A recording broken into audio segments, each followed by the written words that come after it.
Title screen, Arrowhead, Little Rock Central High School National Historic Site. Hi, welcome to Little Rock Central High School National Historic Site. A park ranger is standing in front of a sign. My name is Ranger Rebecca. There's snow on the ground. Today we are going to be sharing with you a brief little video about what we do here and why we do it. This is part of a larger idea and theme of Black education in America, where we have come from and where we are going. Little Rock Central High School National Historic Site became a unit of the National Park Service in 1998. Our site is dedicated to telling the story of the Little Rock Nine. 9 brave African-American teenagers who helped to integrate Central High School in 1957. Our site might not look like your typical national park site, but there are lots of places and things that you can look at and see that help tell the story of those 9 brave teenagers. Across the street here is our Camera visitor pans center, to which show has a visitor center and a road that helps to tell the stories. There are first-hand audio accounts from each of the Little Rock Nine, as well as some of the other people who were here during those days. Camera Over pans here back. is the mobile Magnolia gas station, an original structure that helped to serve as the media hub during the Snow on the crisis. ground. Any pictures or video you may have ever seen when Magnolia learning about the mobile Little Rock gas Nine station. in school or on documentaries were made possible because of this structure being here. The reason why this place became so vital to the reporters from around the world who came to Little Rock to cover this story was the public telephone and the access to electricity so that they could set up their cameras in a time before everyone had cell phones in their pockets. Park ranger is Behind standing me is in front Little of Rock the high Central school. High School. This school was built in 1927, and when it was Camera open, the doors were pans. only open to the white Snowman, students of Little Rock. Snow tiger At the time of on its the ground. construction, Little Rock Central High School was declared to be the most beautiful school in America. And for 30 years thereafter, this school was not available Trees, to non-white bright blue students here sky. in Little Rock. Following the Brown versus Board of Education decision in 1954, where the Supreme Court unanimously decreed that segregated schools were inherently unconstitutional, that suddenly opened the doors for Black students of Little Rock to apply to transfer to the school. It was not always a Little Rock Nine. In fact, over 200 Black teenagers signed up to transfer to this school.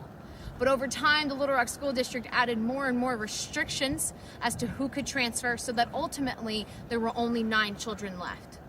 The events that transpired here in September of 1957 took course over 3 weeks, first starting on September 4th when the children made their first attempt to enter the school and they were denied entry by the Arkansas National Guard. In front of me is Park Street, where Elizabeth Eckford bravely walked the gauntlet from all the way down on 13th Ranger Street gestures. down to 16th Street, the entire time being tormented Snow, and screamed at by trees. white protesters. The street Her is pain covered in on snow that day and ice. was captured by the Houses are in the reporters who had come background. from all over the country and helped to tell the story of these children and what they endured, all for the Camera sake panning of back. opportunity, an opportunity to a better education, a better life. Elizabeth Eckford recently shared with me that she knew that her parents were never going to be able to afford to go to college, or to send her to college rather, and so that she hoped that attending this prestigious high school would help get her the college transcripts so that she could fulfill her grandfather's dream, not if she was going to college, but when she was going to college. These 9 children did not sign up to transfer to Central High School in order to change history or change the world. They signed up because of what Central represented. For some of the kids, it was closer to their homes than the Black high school Horace Mann, so they could walk and it would save them money. For some of them, it was those opportunities, like a better education. Carlotta Walls, for example, wanted to be a doctor when she grew up, and she knew she could get into a great medical program if she attended a prestigious high school like Central High School. Obviously, on September 4th, the children were not successful in getting inside of the school. It would then take a second attempt on September 23rd, when at that point, Governor Faubus had removed the Arkansas National Guard after being court ordered to do so, and then left the situation in hands of the mayor of Little Rock. That mayor sent in the police department, but by that time the mobs here who were protesting integration had grown to over 1,000, and there were only 100 officers. Fade to black. This is another location within the boundaries sign. of our park that helped to tell the story of the Little Sign Rock says Nine you and can what they endured. advertise on this This is bench. Elizabeth Eckford's bus bench. On September 4th, after Elizabeth was turned away from the school by the National Guard, she came here knowing that there was another bus stop that could hopefully get her out of here, away from these tormentors. Elizabeth sat here for about 38 minutes, and all the while being screamed at by protesters who were furious that this child, this black girl, would come here to try to get a better education. During those 38 minutes, only a handful of people came to Elizabeth's aid. One of her fellow classmates, one of the Little Rock Nine, Elsie Bates, Daisy Bates' husband, one of the reporters from the New York Times, Benjamin Fine, who allegedly sat here next to Elizabeth and tried to comfort her, and another lady, Grace Lorch, who stood here and tried to put shame into the crowd, putting them on blast essentially for tormenting this little girl. Benjamin Fine and Grace Lorch tried to take Elizabeth into this building across the street, which at the time was Ponder's Drugstore. Today the building is privately owned, but it does help to add to that story of what Elizabeth Eckford suffered. A brick When building Elizabeth with tried an to awning. enter this building to call a taxi cab, the owners of the building blocked the door in her face, Light post cussed and at her, stop sign are called seen her in the the foreground. N-word. Eventually the city bus did come, and Elizabeth and Grace Lorch left together, taking Elizabeth away from September 4th.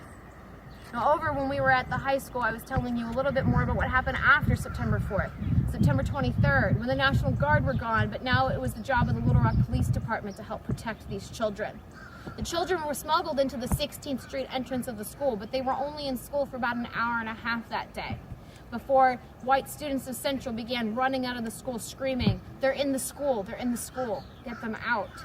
That signaled to the protesters, that group of 1,000 people, to start storming the school, fighting with the Little Rock Police Department. The Little Rock Nine escaped with their Camera lives that pans. day, The but church, others were a not vehicle so in the lucky. background. The crowd Vehicles sought are out black parked alongside reporters of the and began street. attacking them. Alex Wilson was one of those reporters who took the The worst wing of of the Central High beatings, School and that's scene. because he refused to run away, Camera pan even on after back. being hit in the head with a brick. He died 3 years after the events here in 1957 from Parkinson's disease that his family believes was triggered by that brain injury from the brick. Following the events that happened here on September 23rd, with the reporters being attacked and police officers leaving the Little Rock Police Department to help join the protesters, President Dwight D. Eisenhower officially took the situation out of control of the state into his own hands. He announced on September 24th that he was federalizing the Arkansas National Guard, and he was sending in the 101st Airborne Division to help ensure these children were able to go to school at last. They arrived on the 25th and escorted the children into the front doors of Central High School for the very first time. When this lesson is taught today in schools, textbooks end there. But the Little Rock Nine story did not end on September 25th, because every day thereafter, every day that those 9 children came to school, they were tormented mentally and physically. They still bear those scars 64 years later of what happened to them inside this school. The Little Rock Nine sacrificed so much, their mental health and their physical safety, for America, so that everyone could have the opportunity to a better education. Camera fades to black. Title card. Little Rock Central High School National Historic Site.